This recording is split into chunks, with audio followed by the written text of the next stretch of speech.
Everyone, అందరికీ వినాయక చవితి శుభాకాంక్షలు. ఈరోజు మా ఇంట్లో స్పెషల్ ఏంటో తెలుసా?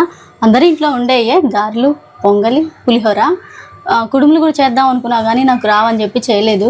అయితే మీకు విషయం చెప్పాలి, నేను ఎప్పుడు గారెలు ఉన్నా కానీ అయితే పునుగులా వస్తాయి, లేకపోతే గట్టిగానే వస్తాయి. కానీ ఈసారి మాత్రం మంచిగా వచ్చినాయి. చూడండి, బాగున్నా.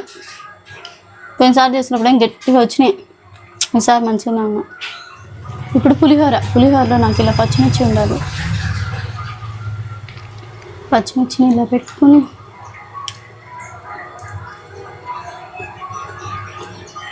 ఇలా పొంగల్ కొంచెం తీసుకొని పులిహోర కొంచెం తీసుకొని రెండు మిక్స్ చేసి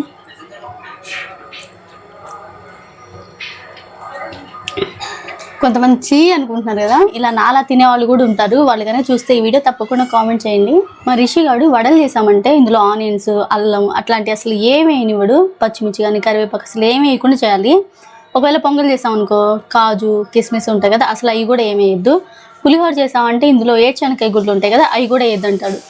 మా రిషిగాడితో అన్ని పేచి, మున్నగాడు తింటాడు కానీ రిషిగాడితోనే పేచి. నేను మీకు విషయం చెప్దాం అనుకుంటున్నాను. అంటే ఈ విషయం ఆల్రెడీ అందరికీ తెలిసే ఉంటుంది. ఒకవేళ తెలియని వాళ్ళు ఎవరైనా ఉంటారు కదా, నాలా ఒకళ్ళిద్దరు, వాళ్ళకి యూస్ అవుతుందని చెప్పి ఈరోజు అంటే వినాయక చవితి రోజు చంద్రుడిని అస్సలు పొరపాటును కూడా చూడొద్దు. ఒకవేళ చూసారంటే కనుక మనం చేయని తప్పులు కూడా నిందలు పడతాయి అనమాట. నాకు ఈ విషయం ఒక 2-3 years బ్యాకే తెలిసింది, అంతకుముందు తెలీదు. అందుకని మీరు కూడా ఈ ఒక్కరోజు చంద్రుడిని పొరపాటు కూడా చూడకండి. అవును, ఇంతకీ ఈరోజు మీ ఇంట్లో స్పెషల్ ఏంటి? ఇవి ఆల్రెడీ ఉంటాయి, ఇవి కాకుండా ఇంకేం చేశారు? తప్పకుండా కామెంట్ చేయండి. బాయ్.